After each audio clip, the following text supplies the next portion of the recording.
bienvenue sur ma chaîne. Aujourd'hui je vous retrouve pour vous parler des livres que j'ai lus en mars comme chaque mois. J'en ai pas lu beaucoup, vous avez dû voir le mois dernier je crois que j'en avais lu 13.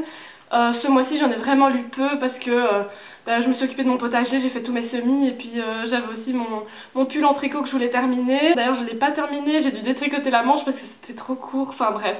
Il est vraiment trop beau, j'ai hâte de vous le montrer, je crois que je vous le montrerai dans la prochaine vidéo. Allez, maintenant on va tout de suite parler des livres que j'ai lus. Il y avait pas...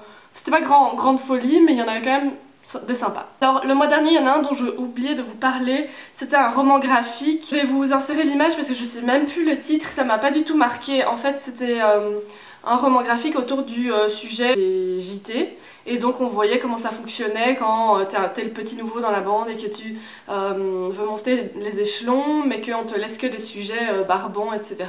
En fait j'aimais bien le concept à la base parce que je venais de lire Prime Time de Maxime Chatham qui parlait du coup d'une prise d'otage du JT. J'ai adoré, donc j'étais quand même dans le thème.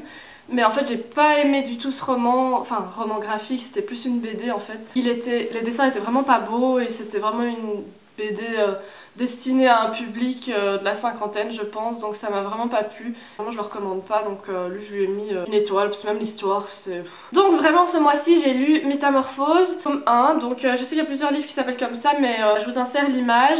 Ici on va suivre Senna qui est une jeune fille qui remarque qu'il y a des changements dans son corps. Dans son dos, elle sent qu'il y a des blessures et elle comprend pas trop ce qui se passe chez elle, mais elle voit que son père a l'air de savoir et sa tante aussi.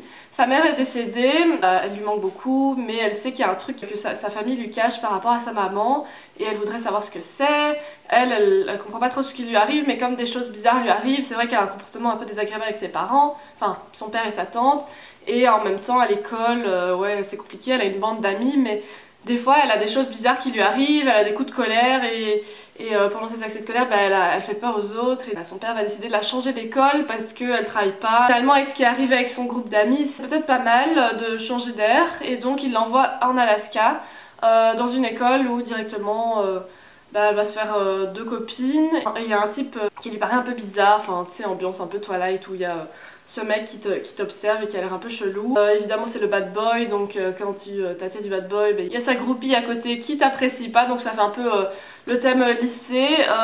Moi j'aime pas trop cette thématique là. C'est que donc c'est un début de saga. Il y a un tome 0 d'ailleurs, j'imagine qu'il faut le lire après parce que c'est des trucs qui publient après le 1 quand c'est un 0 évidemment. Moi j'aimais bien l'ambiance mais en le lisant j'ai su que je ne prendrais pas les tomes qui suivent parce que je suis pas super fan des fantastiques.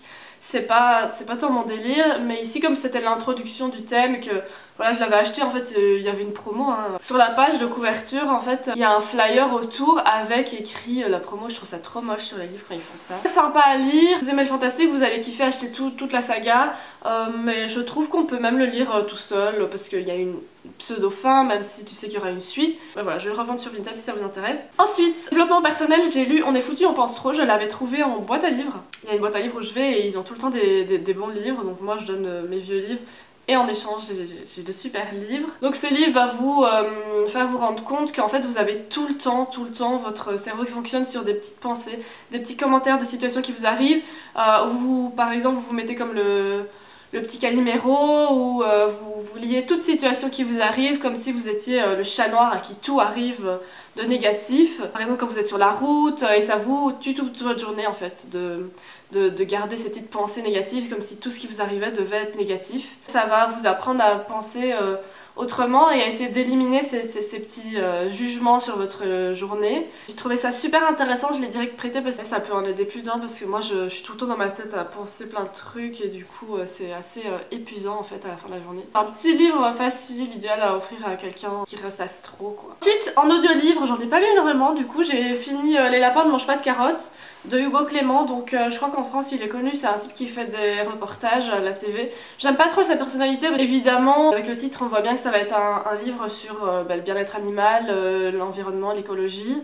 Et donc c'était super intéressant de voir, en fait il nous explique plusieurs animaux chez qui la façon de fonctionner n'est pas du tout telle qu'on la croit. Il y a plein de choses dans la société où on ne voit pas ce qu'il y a derrière et ce qui se passe et comment les animaux sont traités.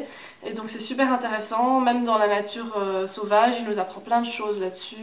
Et vraiment je trouvais ça super chouette, c'est dépaysant de lire un livre là-dessus. Moi j'adore regarder ces reportages donc ça m'a intéressé énormément.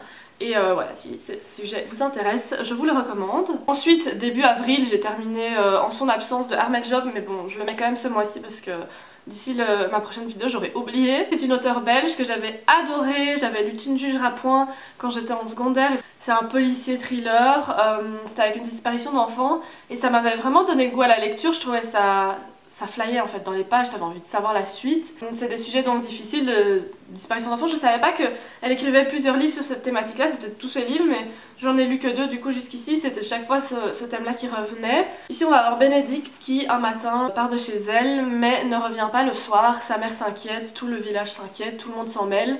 Elle est donc recherchée et on se demande, on essaie de savoir qui est lié à ça, est-ce qu'il n'y a pas des voisins qui en savent plus ou qui sont même impliqués dans cette histoire. C'est une belle enquête à suivre. En fait, en plus de ça, on voit plein de thématiques belges, donc la différence entre les néerlandophones et les francophones. Et puis il parle d'endroits qu'on connaît évidemment, de villes à la côte belge.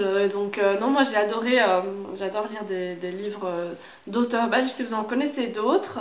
C'était déjà tout du coup pour moi ce mois-ci, j'en ai vraiment pas lu beaucoup, mais c'est pas très grave finalement. Moi j'ai tellement de hobbies que finalement je sais pas, chaque fois lire 13 livres tous les mois, mais c'est souvent quand c'est des romans graphiques ou des BD que ça va évidemment beaucoup plus vite dans le nombre de livres lus. N'hésitez pas à me dire combien vous en avez lu, lesquels, et si vous en avez lu certains dont j'ai parlé, et lesquels vous voudriez que je lise pour une autre vidéo. Je vous retrouve très bientôt, salut!